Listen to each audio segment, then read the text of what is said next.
Yep, All right. I've got it. All right. Good evening. For all those of you who are just watching Hammer Shots, probably almost everybody who's still watching now, congratulations to Tom on his Hammer Shots playoff victory. Well played, Dom. We were watching along at the end there. Adam, you did a great job of hosting as you always do. Glad to see you doing better, and glad to have everybody participating in the network. So tonight, yes, we're late. Wally says we're late. Yeah, I know we're late, Wally. Okay, that's because it's not exactly run like clockwork, the old American Hammers network. It's a little we do the best we can. So tonight we're going to do best and worst of the 2019-2020 season, the longest season in the history of English football. It actually, guys, did you know it lasted 400 years? Were you aware of that? That this Oh past yeah. season lasted 400 years. Yeah, or I think it did anyway. Sounds Um, like it. let me give you some perspective. Anybody who was at the, I didn't get to go, but anybody who was at the Vegas event, there was a Vegas event that John Black and some other people put on. That was this season. Yeah. That was August. Oh yeah. That was Second Wow. game this of the year. season. That was this season. In all seriousness, I think the season lasted something like 347 days. So very close to a calendar year. Wow. And it just, I mean, the vast majority of it was absolute torture. Really, until Antonio put 4 past Norwich, maybe until we beat Watford, it was pretty much torture. But anyway, so we're going to do best and worst of the season tonight. So we have Selly, who's back home in Colorado, a mere civilian like the rest of us now, getting ready to go back to school here before too long. And we have Kostya, our buddy, down in our nation's capital, as the sports announcers always call it when a Washington team is on TV. You ever notice this? They always say that. They always say our nation's capital, even if they're talking about the formerly the Washington Redskins, who don't even play in Washington and haven't for a long time. That's They correct. still say that, even though they play in Maryland. So yeah, these guys are with us. So we'll get started in just a minute. I want to mention a few things first, as always. First of all, check out our website, AmericanHammers.net. Check out our store. I just ordered some stuff from the store, and it hasn't come yet. It's coming. It's on the way. I finally ordered some stuff. Ordered some Minecraft shirts for the boys with a little Minecraft West Ham character on it. I got a Merrimack Valley Hammers t-shirt. I got an American Hammers flag to put up behind me here, so I don't have all this other stuff.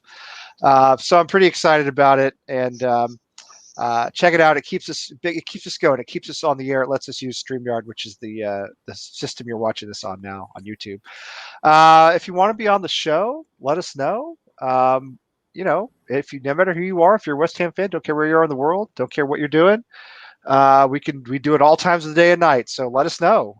Catch us on Twitter, Facebook, anywhere, Instagram, AmericanHammers.net. Email us at AmericanHammersTV@gmail.com.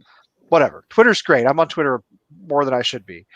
I don't think anybody I work with knows that that I'm the American Hammers Network Twitter account. So probably should keep it that way. And tomorrow, Kostya's going to be with me tomorrow. A special, a little noontime, lunchtime, brunch time if you're on the West Coast broadcast. We're going to have Sam Inkersole on, who is reporter, the West Ham reporter for Football London. One of the few really good, reliable football reporters in the UK, as far as I'm concerned, period. Not many like him, but he's really good. Sam agreed to come on with us, so we'll have him on tomorrow at 1 o'clock. And if you can't catch it live, if you're working or whatever, you can catch the stream later on. So, all right, enough of that stuff. So tonight, we're going over, the strangest, longest, I don't know. I suppose it wasn't the most nerve-wracking season, but I have to tell you, sitting for 3 months, one like out of the relegation zone on goal differential was like torture every single day. Do you know what I mean? Like looking at the table every day like it's going to change when there hasn't been a game since March, and it's May and June, and I'm thinking, what do we do? What's going to happen? The whole thing around like, are we going to have a season? Are we not? Is it going to be null and void? Is it going to be points per game? Is it going to be weighted points per game home and away? Because that would have put us down, whereas regular points per game would have kept us up. All that stuff was just murder. So we're going over best and worst tonight. And Steve Mothersoul's hopefully going to join us as well. If he doesn't, we'll miss him. Hopefully he can come in, but I know he's in the UK and he's a busy guy, so he may have fallen asleep. We don't blame him for that if he did. Sympathize. Anyway, let's start with the best and worst. Well, let's start with the best player. Our best player of the season. Declan Rice won Hammer of the Year, deserving. But I'm curious as to these two guys, what your take is on who your best player of the year was. Sally, you want to start? Yeah. So I would, man, that's a good one. I think it's funny because it's a question that kind of falls into two different categories, right? Because I feel like the first half of the season, the best player might have been Ogbonna, right? Oh no. And then the second half of the season, you would get, I think Lee just froze. The second half, you would get. And he said, "Oh no," right before he froze. But keep it going. He's back. Keep it going, Sully. And then second half would be Rice for me. But I mean, that being said, Ogbonna, was pretty much consistent throughout, as was Declan Rice. So I guess to put an answer to the question, I'll say Ogbonna. I thought he would have won Hammer of the Year, to be honest. But I think that that stunning goal that Rice had against who was that? Watford probably sealed it for him. But yeah, Ogbonna for me was best player. Yeah. All right. Are you? Oh man. Okay. Have you guys? Did I lose you guys? I totally crashed there for a minute. You crashed earlier for a little bit longer and it reset, but just now it was only for a second. Okay, I have no idea what's going on. I can touch my router. It's right here. So do you have it on 5 gigahertz or 2.5 gigahertz? Because if your router is close to you, you want it on 5 gigahertz because then you're getting more data faster. Oh, and yeah. 2 gigahertz is when you're on the other side of the house. It should be. No. You do know what you're talking about, and it should be on 5. Yeah, it is. It's on 5. Yeah, it is. It is. Cool. I know you're great right now.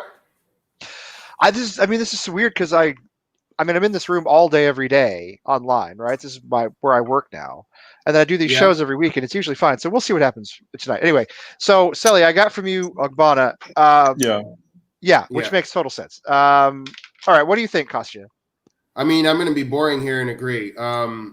I think that when you don't have a clear-cut standout like a Payet 2016, I think that we're a club that honors long-serving players, and I really felt that it should have gone to Ogbonna, just because. Also, I know Rice is going to win it again. Yeah, we hope if he stays. He's the odds. He's the Vegas favorite to win Hammer of the Year next year. Right. So right. If he's still around, yeah.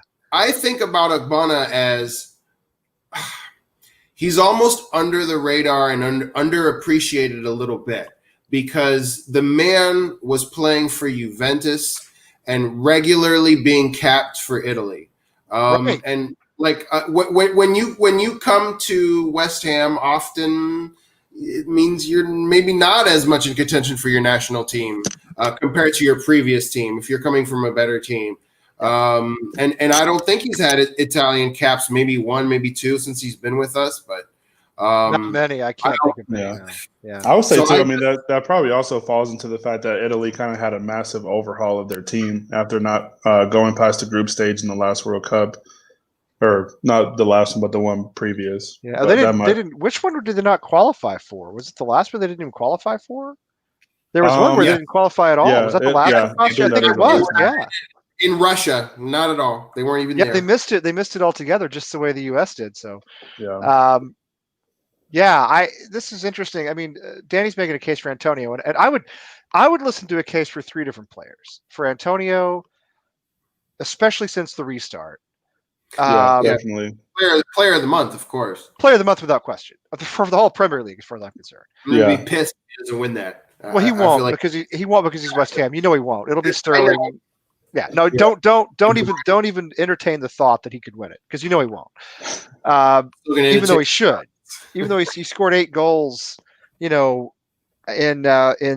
9 games, and basically he was our Carlos Tevez. He kept us up, I mean, not by himself, but he put the team on his back. Yeah. I mean, I would listen to arguments for Antonio. I'd listen to him for Declan Rice. He played every minute of the season. He's always solid. We know how good he is. But what gets me, and this is what I don't really understand, is before the shutdown, Ogbonna was nailed on Hammer of the Year. Oh yeah. I mean, we talked about this a lot, and I'm talking about for months. It was Ogbonna. There was no doubt about it. I mean, there may have been a couple of dissenting voices saying Rice, and I would listen to those. But Ogbonna was a rock at a time when everything was crumbling around him. Issa Diop had a bad season. Yeah. And I loved Diop, but he really struggled.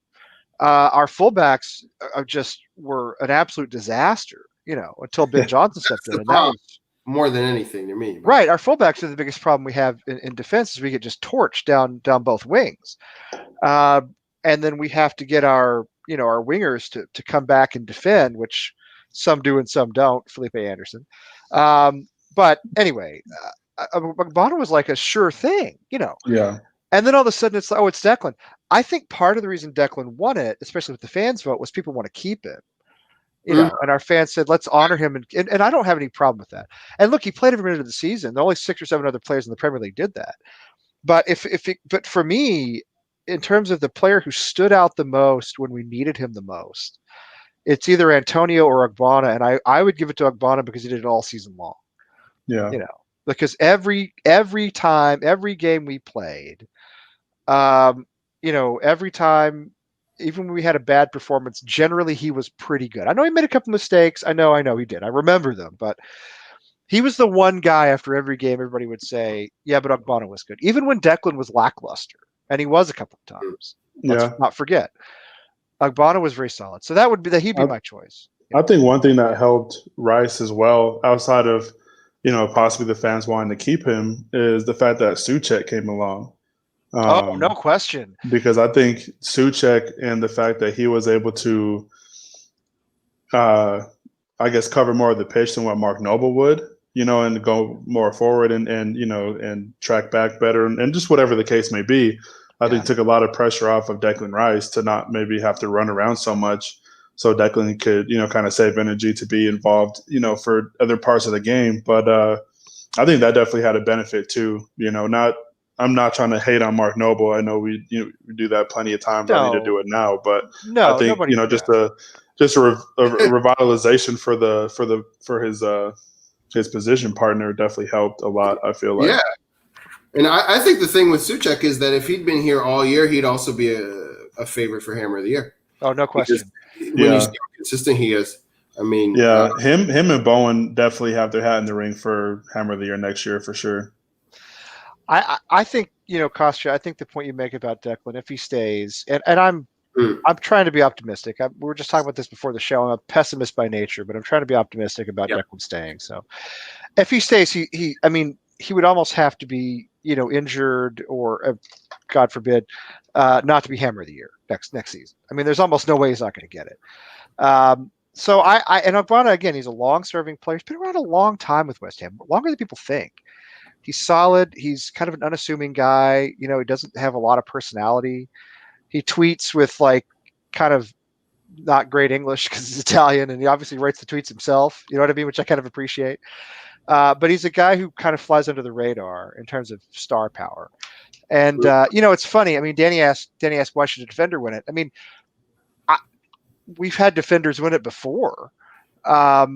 And honestly, some of the best players in the history of West Ham were defenders. Bobby Moore, Billy Bonds. I mean, Alvin Martin. I mean, a lot of our great legends were defenders. So it doesn't really bother me that it's a defender. So the question about why is it a defender? I mean, we shipped a lot of goals. I think you're saying we shipped a lot of goals. Yeah. So you could say that about any area of the field, right? Why should it be an attacker? It shouldn't be Haller. He underperformed. I don't think it could be Antonio because for him it's short spurts in between ankle injuries. So you could say that about any part of the field when you finish in 17th. And you have to look at who was consistent and who wasn't out and who's a leader and who's vocal. And Ogbonna is one of the most vocal people, which is crazy because he's the only guy who speaks Italian out there. Right. He clearly knows his English pretty damn well. He knows it well enough when he's on the pitch, doesn't he? Yeah. Snodgrass. Yeah, he does. He does it. I'm sure he can't understand a word Robert Snodgrass says, but probably nobody can. Hey, you here. Yeah, it's got to be like having Shrek or Roddy Piper out there. Pretty much, just Yeah, no, I'm with you. I know we shipped a lot of goals, but as you said, we were crap all over the pitch. So you got to pick somebody. Mhm. All right, let's have fun then. Worst player, but you can't pick. And I told you this before we started. All right, told everybody this before we started. Worst player, but you can't pick Roberto because it's too easy. All right, Roberto is the worst player, one of the worst players ever put on a West Ham shirt. Right, we all know that. So worst player, not Roberto. What Costa? Why don't you start this?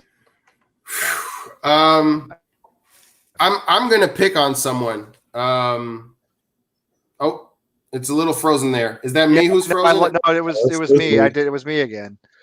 Okay. I lost. I don't know what. Yeah, I'm fading it out. Loading, but okay. I'm not gonna get any points for this one, but that's fine because this isn't hammer shots or hammer the point or anything like that. I think Aaron Cresswell has been dreadful. Yeah. And what people are immediately going to want to tell me is, well, Masuaku's worse. You're absolutely right. You're absolutely right. Masuaku is worse. But Masuaku hasn't played as much. Masuaku told you in his first interview, I don't defend well. And Masuaku can dribble around players at left mid and is a perfectly acceptable backup left mid. Okay? So totally agree. Shame on the owners for actually Cresswell's our most expensive fullback in their tenure, which shows you how much they invest on less glamorous positions. They don't. Right. And so they don't buy fullbacks at all. Fullback is like an afterthought, obviously.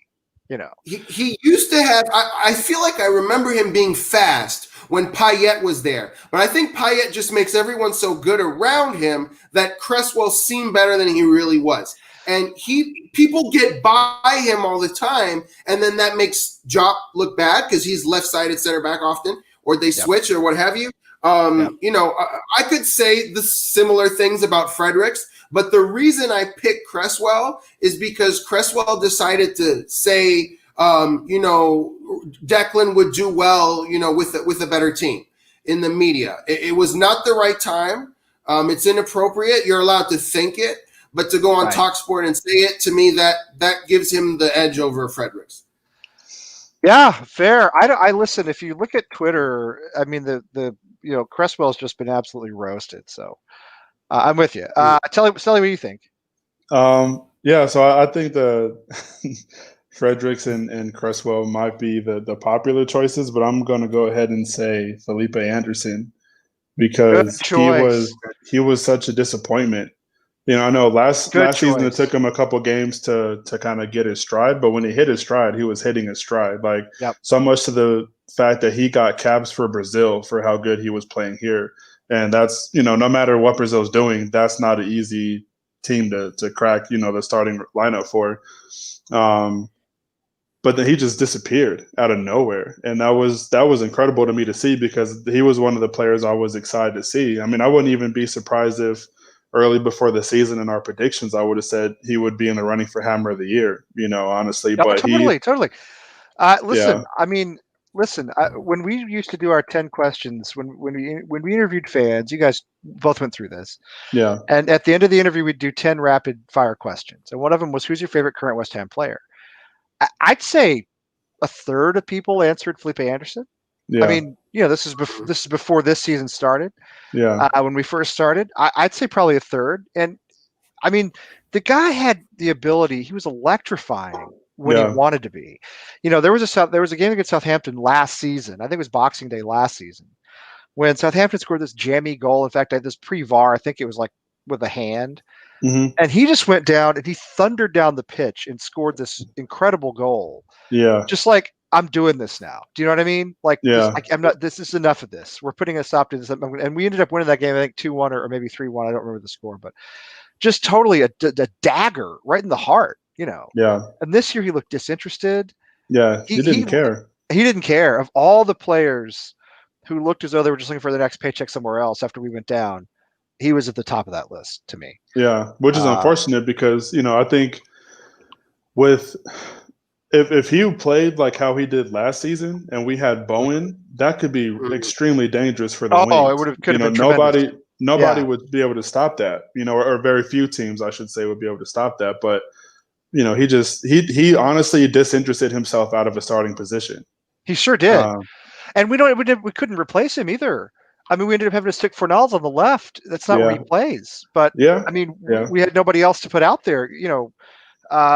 At least nobody with pace. So he really hurt us. We could have tried Masuaku. He didn't really want to be adventurous and play him. I don't think he wants to keep him. And I don't think he wants to keep him either. Yeah. Oh, that's what I'm really afraid of. We're going to let Masuaku go, who's a perfectly good backup winger, and you're going to keep Cresswell, and you're going to buy the kid from Wigan for $1.5 million, and there's no guarantee that kid is going to be any good. The American kid? Season of Aaron Cresswell again. I think his name is Anthony Robinson. Anthony Robinson is American. Yeah, he's American. Yeah. Anthony Robinson's totally unproven. The only thing I've seen is that he absolutely broke somebody's ankles with a tackle a couple of weeks ago that went sort of viral, and that was about all I saw. And it was, I mean, a lot of people loved it, and a lot of people said, yeah, but he'll also get sent off or stuff like that. So I don't know anything about him. Cresswell, and I looked this up because I couldn't remember. I just looked it up. Cresswell was Hammer of the Year 2015. That was the season before Pyatt arrived. Yes. Yeah. Season before Pyatt arrived. I have always liked Aaron Cresswell, but he was awful this season. And he's 30, which isn't old, but he looked 45. He looked my age. I looked 46 years old out there, chugging around, making mistakes. And I don't think it was lack of interest. I don't think it was lack of effort. I think he's lost something, Yeah. But either one of those guys, but I'll tell you my choice. Everybody's going to hate this. But I'm going to do it anyway. And Tariq actually scooped me because for me, it's Sebastian Haller. And I'm not joking about this. I know he scored 7 goals. He was a second leading scorer. I know he had moments when he looked really good, but I'm telling you, and I know we didn't use him correctly. All right. I know. Sorry, Gus. I know it's a lot to read. Gus just behind the curtain. The funny there. thing is Tariq is a DC Iron, and I'm gonna get him on. I'm gonna get him on when Lucas and I do. We're gonna try to do a weekly show here. Yeah, have him on because Tariq is gonna be on. He's quite funny. When I saw him post that comment, I thought I can't show that yet because I'm not gonna let him scoop me because that's my take. I told the DC Irons, I said, hey, if you're bored, tune in, I'm on. And so he clearly tuned in. And he's been saying that in the WhatsApp for months, just when he needs to get frustration. Holler, holler, holler, holler. Look, he just gets he's not wrong. 45 million pounds. Our transfer, 45 million pounds. 22 million that we still owe, by the way. 22 million that we still owe because we do everything on a layaway plan. As if we're shopping at Kmart in the 70s. Put it on layaway. It's the American way. Right. Exactly. Yeah. It's all on credit. Which we don't because we don't have the money. 45 million pounds, which we still owe more than or about half of it. All I read all season was how many aerial duels he won. He led the Premier League in winning aerial duels. I don't care about aerial duels. I want this guy to score goals. I know he shouldn't be playing by himself up front. All right. It's like Chicharito in that sense. He needs strike partners. Okay. I realize we're not necessarily using him correctly, but the dude is lazy and he's a stroppy Frenchman. I'm sorry, he is. He doesn't make runs. He mopes around in the middle of the pitch. I mean, you look at a guy like Antonio who's out there, and Antonio, leaves everything, including his hamstring, on the pitch after every match. You know what I mean? Yeah. You look at a Declan Rice who's just a little water bug everywhere he goes. You look at, you can't question. You can question the effort of a lot of our players, but you can look at guys like Souček is everywhere. Bowen is everywhere. Haller is just walking up and down. Just walking up and down, waiting for the ball to come to him. It drives me crazy. 7 goals is not enough of a return from him for the money we paid for him. But the biggest thing is he doesn't put out the effort, and I hate that. That's what I can't stand more than anything else.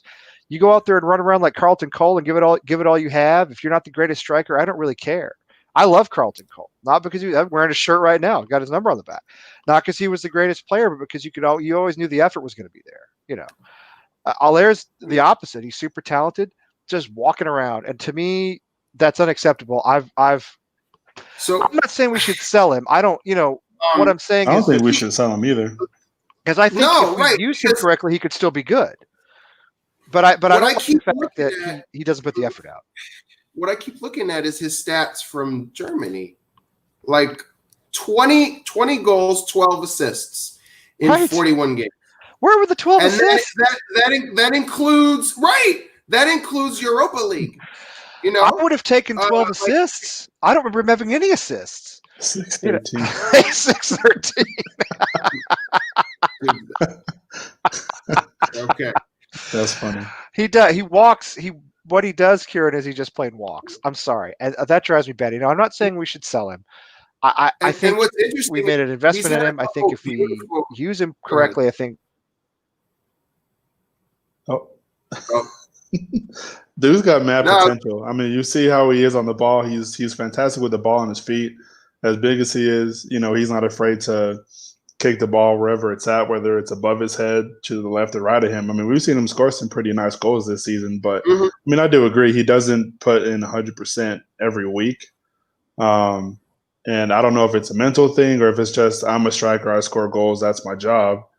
I mean, because one thing funny that it kind of reminds me of is like Deion Sanders. Deion Sanders in the interview one time said he didn't get paid to tackle, he got paid to make interceptions, which is really funny. But I mean, dude's in the Hall of Fame from making interceptions, so maybe that could be the mindset too, or maybe he knows that, or not that he knows, but maybe he doesn't want to accept the fact that he can do it by himself, and he's like, oh, I need a partner kind of thing. But yeah, I don't know. Yeah.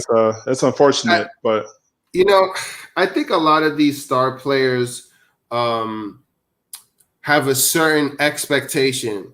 They set a high expectation for themselves, yeah, but because they've been stars for most of their life and they're a little spoiled, when that expectation doesn't get met relatively quickly, that's when they begin to sulk.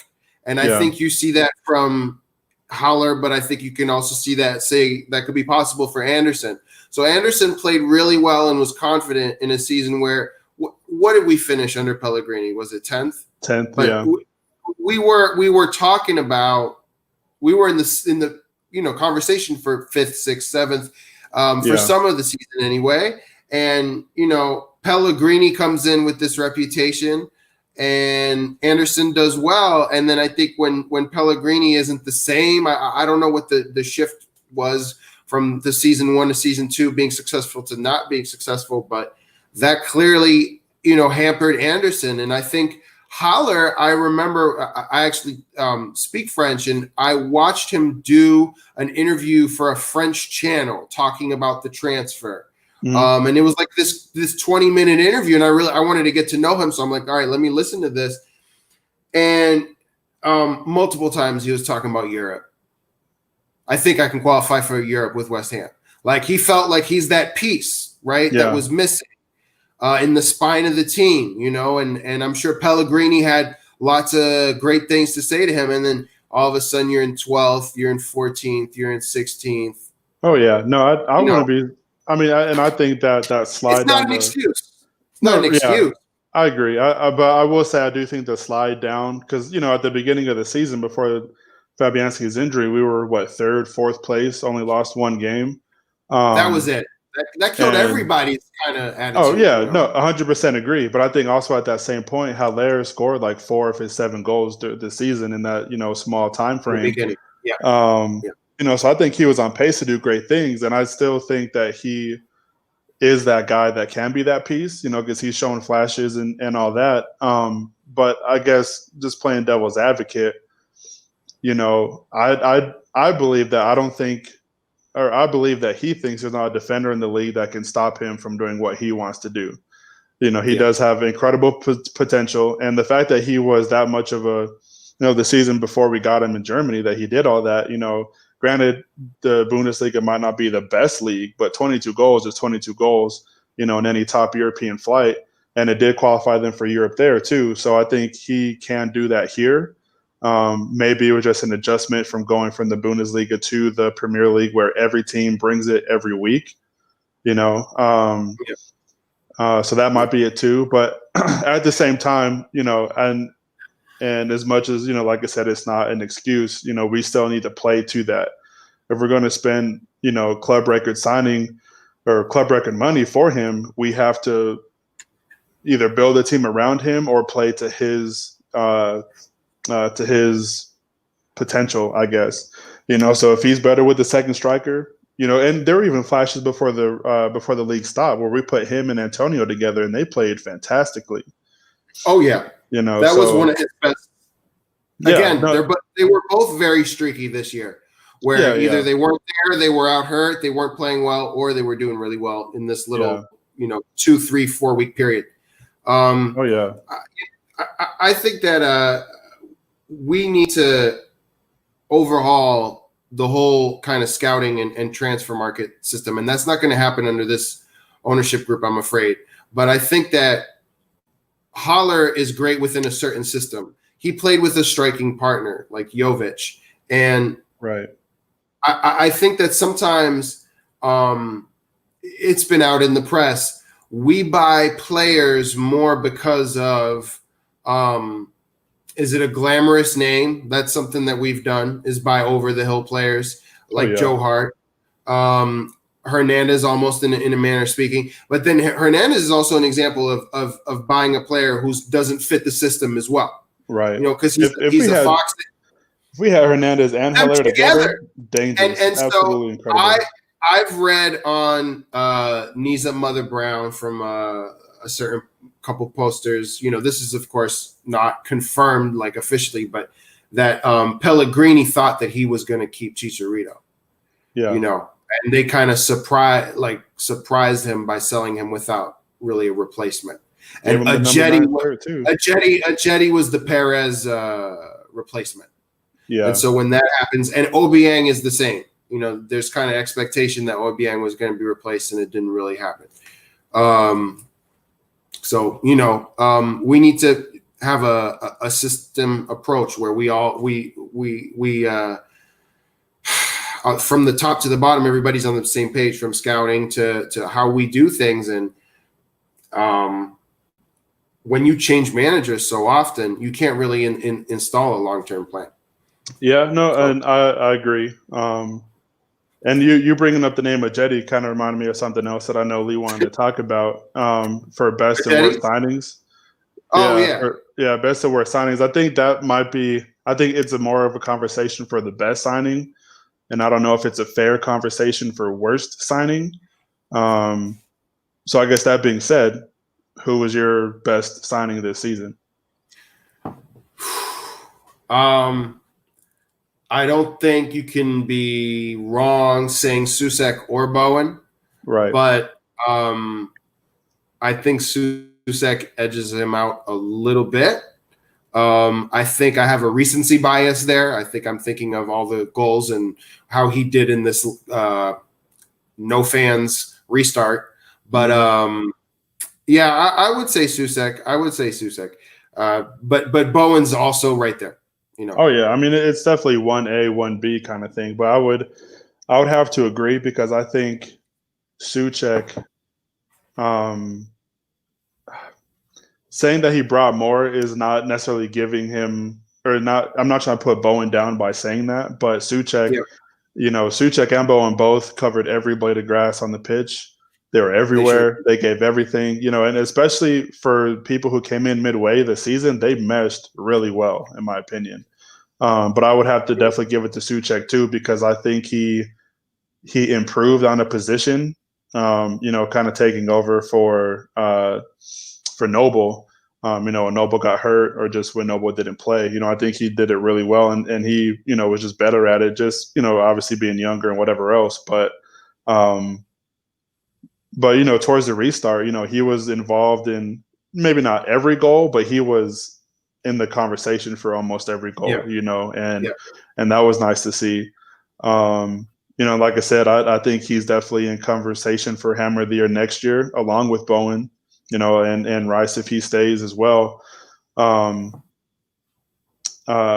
yeah, he was really nice to see, especially for somebody that I knew nothing. Well, I didn't know much about Bowen either, outside of his goals. But from somebody coming from the league he came to the Premier League and have that kind of impact in the middle of the season when things start getting real after Christmas. He didn't mess around, and that was nice to see. Yeah, I've got a buddy from college who's a Man U fan, and he was watching our game against Chelsea because he wanted Chelsea to lose, and he called him White Fellaini. Yeah, and I think that's pretty close. I mean, they guy said that who can on play the defense but also go forward, tall, kind of lanky. It's pretty accurate. They said that on the broadcast too, that he was. I don't know if they said he was a poor man's Fellaini or like a shorter haired Fellaini, but the broadcasters compared him to Fellaini too, which is really funny. I think it might be a little bit of a. I don't know if it's disrespectful to compare him to Fellaini, but it's still pretty funny. Disrespectful to Fellaini or disrespectful to Souček? To Souček. Okay.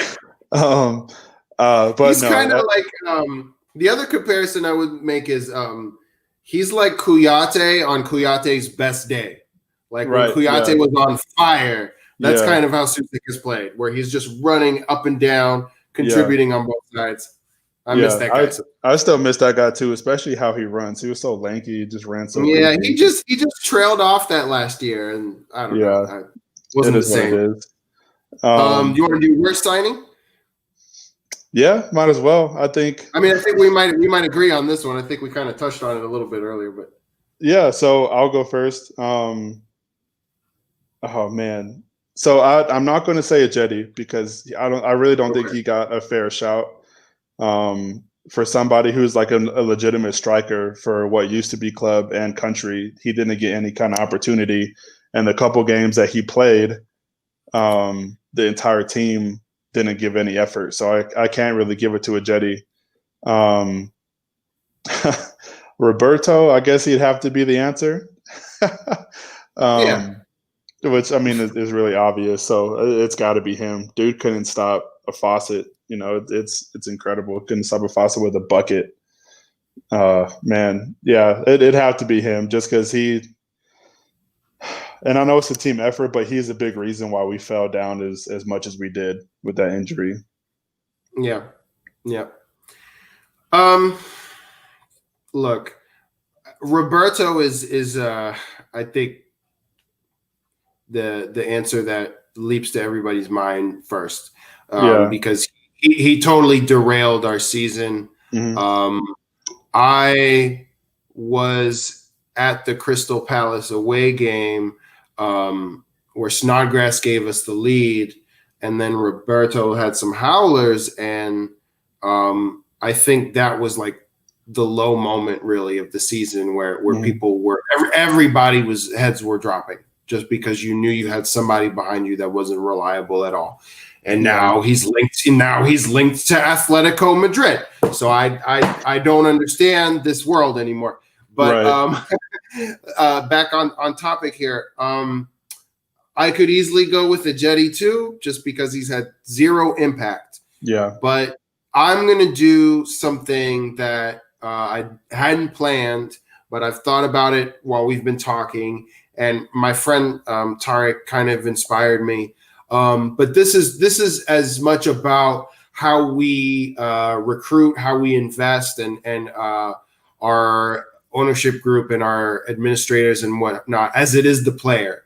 Right. But when you put down or at least report a £45 million transfer fee for someone who had 20 goals and a dozen assists, and then they show up and score 7, I think that has to be the worst signing of the season, because I don't know where we would have finished in the table. I don't know if we would have kept Pellegrini. But imagine if instead of spending that $45 million on him, we just kept Perez, who finished 3rd or 4th in La Liga in scoring, kept Chicharito, let him go to LA Galaxy whenever he wants to go, January, May, whatever, but keep him. Clearly, Pellegrini was expecting to keep him, and split that $45 million in half and spend it on 2 22, 23-year-old left back, right back, defense is sorted, and then you eventually, hopefully, you get Susek to halfway down the season. It could have been a totally different season if we had solid, real investment at the fullback position. Which, in my time as a West Ham fan, I haven't seen it. And I've been here before, the Sullivan and Gold. I think Lucas Neal might have cost a little bit of money back in the day. We never do it, and teams like Liverpool are dominating because they have world-class fullbacks, because they have guys who are super fast, can cross, and can come back and play defense, and they don't get tired. So for me, I'm going to go Haller. I'm going to go Haller. No, that's not bad at all. And that's one, your comments on the left and right back, is also kind of a disappointing one in the sense of, of Ngakia, that we couldn't, figure out some way to keep him on, because I think Ben Johnson, he's, at least as of now, until we sign somebody, I think that's his spot to lose. And Ngakia was, in the short sample that we had of him, he was it was starting to show that he could, that could be his position to lose too. And, not saying that we would have kept him forever, but at least we would have had a young core who, both of their starting games were against Liverpool and Man City, and they both played really well, almost beat Liverpool, and Man City was a game that we shouldn't have lost. But it's unfortunate. But at the same time, I agree. There really hasn't been any investment in those positions. So hopefully, either this summer or something, we can address those. So I guess switching to the next one, and I can go first on this because I know you went first in the last one. We could go best moment, worst moment of the season. Sure. Okay. So we'll start worst moment first, and I think it might be a universal answer again, but it's got to be the Fabianski injury, I think, because that, was obviously at the time, you're not expecting the fall that happened, but a majority of the points that we gave up from leading positions happened in Roberto's time as keeper. I'm glad that Fabianski didn't miss. He missed about a month and a game, I think, about 5 games or so.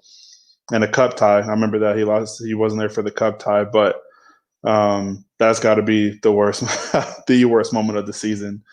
And I was thinking about that one for a while because there were a couple of non-given handball goals, from the Sheffield game and the in the Southampton game. I think Coach froze on me too. But yeah, the Fabianski injury was 100% the worst moment. Just because I can't see Kostia, I'll say my favorite moment of the season has to be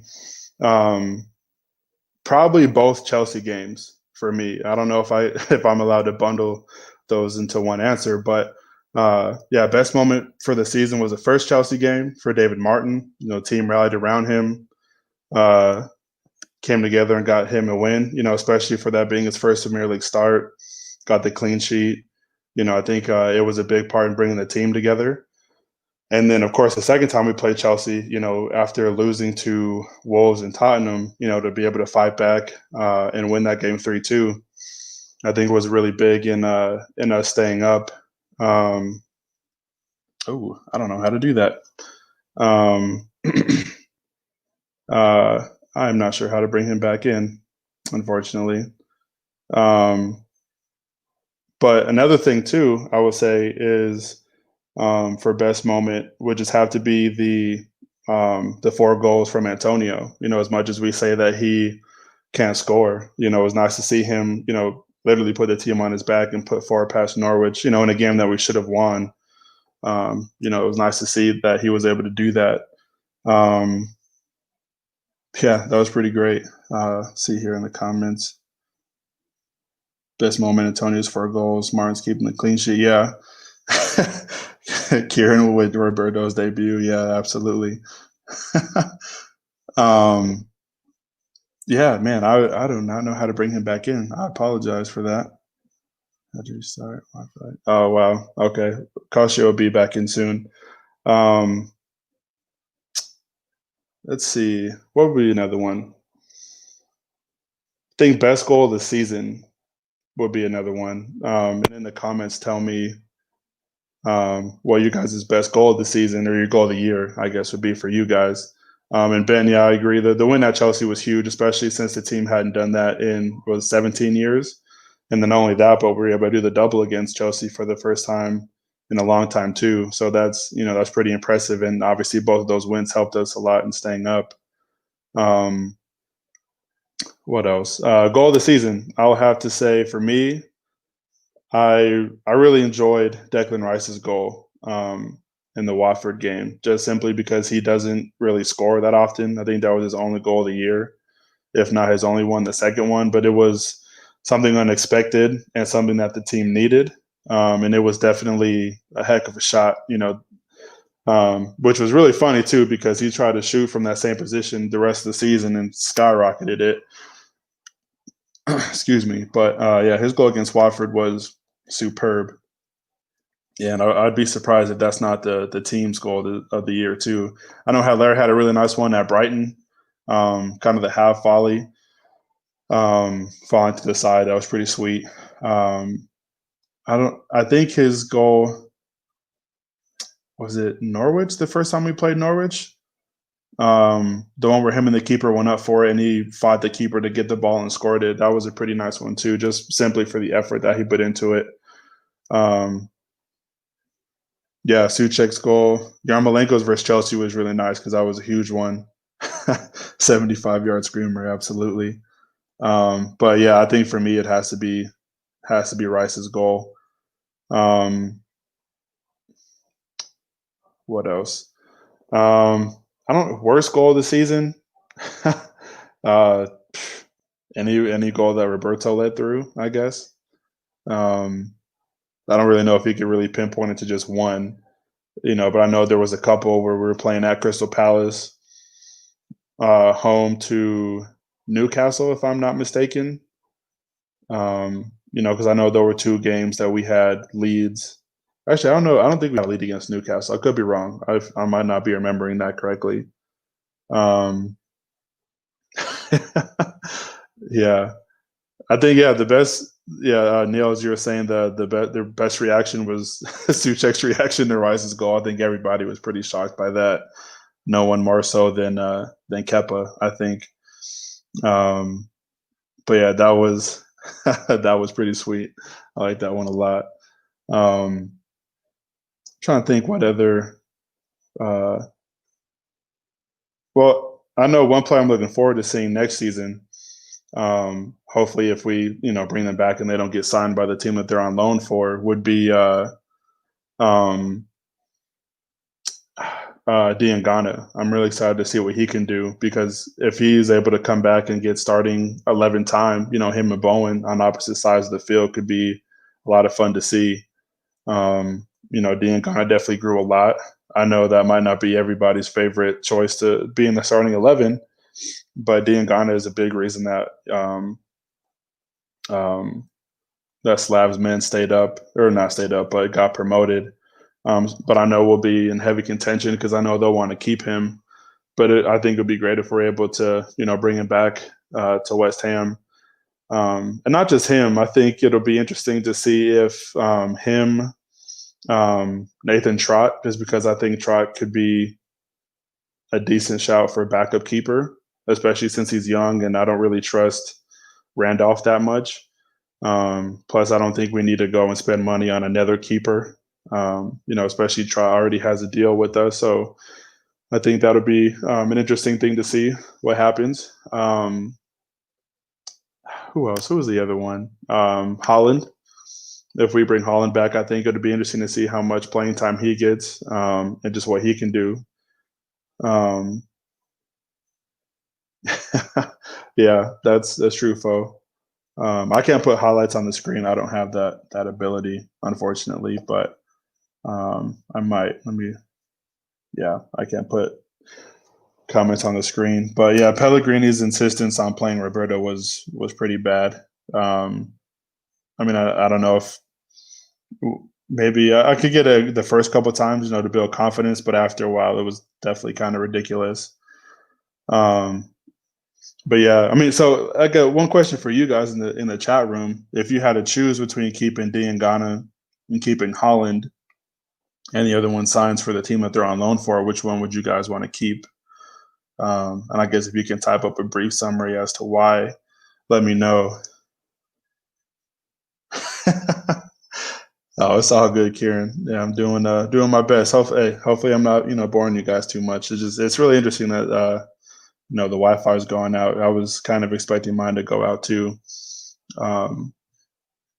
but what else? Yeah. So, but if I had to choose between Diangana and Holland, I'd probably have to choose Diangana just because I know he's had a couple of starting 11 games with us, and he's had some pretty good performances, some pretty bad performances. I know there's been some games that he hasn't really made an impact on. I know he's young, but he did do pretty well in the championship, and I know the championship in some circumstances can be even tougher than the Premier League. With the amount of games that they play in a short capacity. But to be able to help that team stay up or get promoted, I think it goes a long way. So it'd be nice to see him come back and play. Yeah, I agree, Wally. He's definitely proved himself at a higher level, and it's definitely no disrespect to Holland. But I don't think, as much as I would like to have them both, I don't think that we keep them both. But for my preference, I would like to keep Diangana for sure. Trying to think what else might be. I was trying to think of a save of the year, even though there's a lot from Fabianski because the dude's a brick wall. Yeah, but yeah, I'm not sure what else there is I can think of to talk about. So I guess for all of us over here at American Hammers TV, you guys have a great night.